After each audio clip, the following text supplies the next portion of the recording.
In a quiet village where mornings began with rooster calls and evenings ended with soft lantern light, life moved slowly. People woke up early, worked hard, and believed that effort was the only path to respect. In this village, everyone knew everyone, and everyone had an opinion. That was why they all knew Evan. Evan lived with his father in a small house near the edge of the fields. From a distance, he looked like any other village boy. But once people watched him closely, they would shake their heads and whisper the same word. Lazy. While others ran, Evan walked. While others lifted heavy tools, Evan searched for lighter ones. If a task could be done in 10 steps, Evan would quietly look for a way to do it in 5. He never rushed. He never seemed tired. And because of that, people believed he didn't care. But what they didn't see was how Evan's mind worked. When Evan sat under a tree, he wasn't sleeping. He was watching.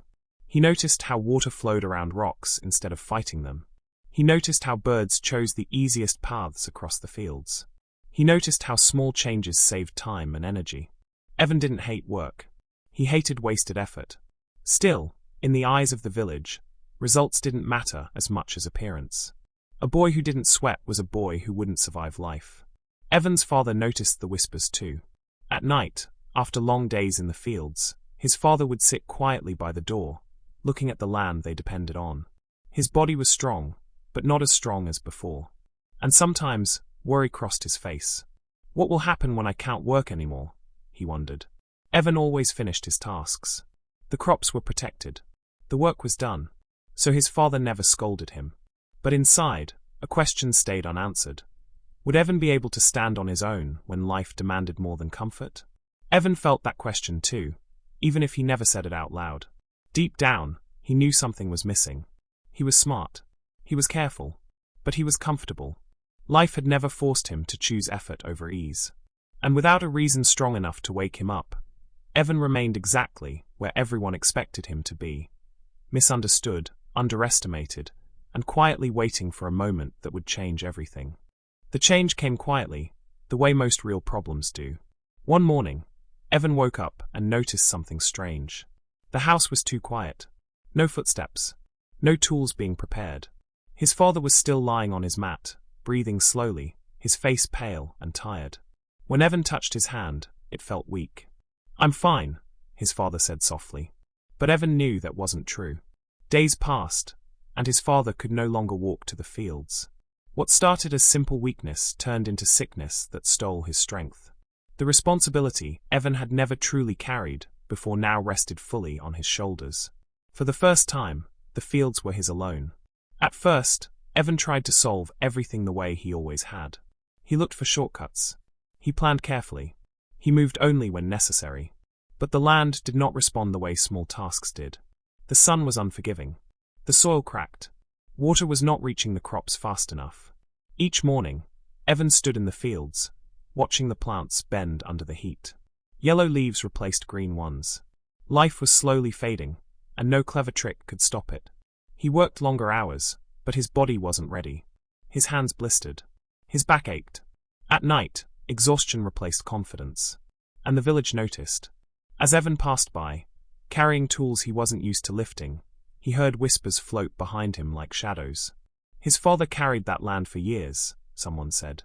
The boy doesn't have it in him, another replied. Too lazy. Too soft. Evan pretended not to hear them, but every word stayed with him. One evening, he sat alone at the edge of the field, staring at the dry earth beneath his feet. The sky above was wide and full of stars, yet he had never felt smaller. For the first time in his life, his mind had answers, but his actions didn't follow. A heavy thought settled inside him. Being smart is useless if I don't act. No clever idea could replace effort. No observation could move water to dying crops. His comfort had protected him for years, but now it was costing him everything. That night, sleep didn't come easily. The next morning, voices echoed from the center of the village. Curious and restless, Evan followed the sound. A man stood tall near the well, dressed differently from the villagers.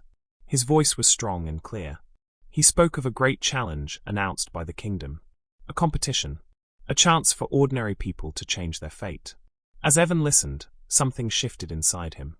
For the first time, effort had a reason. For the first time, comfort was no longer an option. The journey to the competition was long, and every step felt heavier than the last. Evan arrived at the gathering place, just as the sun climbed high into the sky. Around him stood men who looked stronger, faster, and far more confident. Their arms were thick from years of hard labor. Their voices were loud. Their laughter carried certainty. When Evan took his place among them, a few heads turned. "That's him," someone whispered. "The lazy one," another laughed. Evan felt the familiar weight of judgment, but this time he didn't step back. He stayed where he was. The first challenge was announced beside a wide river that cut through the land. The task was simple: cross it as fast as possible. No rules about how. Only one condition: the first few to reach the other side would continue. At the signal, bodies rushed forward. Strong arms hit the water. Powerful legs pushed ahead. Evan stayed still, watching. He studied the river the way he had studied fields and birds back home. He noticed the current. He noticed broken branches along the shore. And suddenly, memories surfaced.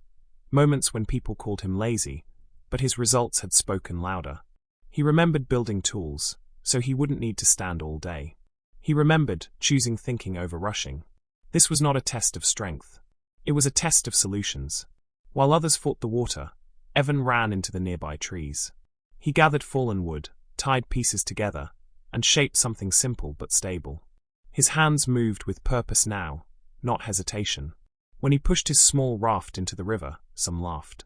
But laughter faded as swimmers slowed. Arms grew tired. Breath became heavy. Evan didn't rush. He let the river carry him while he guided it gently.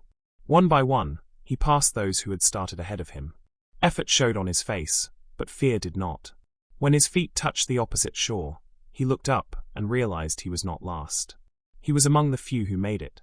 As he stood there, wet and breathing hard, something inside him changed. His ideas had carried him forward, but only because he had chosen to move. In that moment, Evan understood a truth he would never forget. Working smart means nothing if you stay still. Thinking only matters when courage tells you to stand up and act. The final challenge was announced the next morning. The remaining contestants stood in a long line, their faces serious, their bodies tense. In front of each of them lay a massive wooden block. The task was clear: move it to the finish line, using only one tool of their choice. Strong hands reached for ropes. Heavy arms grabbed levers. The crowd watched, expecting a contest of muscle. Evan did not rush. He walked slowly along the line of tools, observing. Then he picked something small, a simple blade. Confusion spread across the faces around him. A blade could not push a block. But Evan was no longer afraid of being misunderstood. Instead of forcing the block forward, he reshaped it. He worked patiently, cutting and smoothing, turning sharp edges into curves. Time passed. Sweat formed. His arms ached. This time, thinking was paired with effort. When he finished, the block was no longer a burden. It rolled. While others strained and struggled, Evan pushed steadily. Step by step, he closed the distance. When the finish line came into view, he no longer heard the crowd. He heard only his own breath, strong, focused, determined. Evan crossed first. The cheers were loud, but the real victory was quiet. He had proven something far greater than strength. He had proven that purpose could wake even the most comfortable mind. Evan returned home with more than a reward. He returned with resolve. The fields were saved. His father recovered. And the boy once called lazy was now known for something else: intentional effort. He still worked smart. But now, he also worked when it was hard. This story reminds us that laziness is not the enemy. A lack of purpose is. When you find a reason that matters, comfort loses its power. If you saw a part of yourself in Evan's journey, share your thoughts in the comments. Like this story if it encouraged you. And subscribe to keep learning English through stories that grow both your language and your mindset. Because real change begins the moment you decide to act.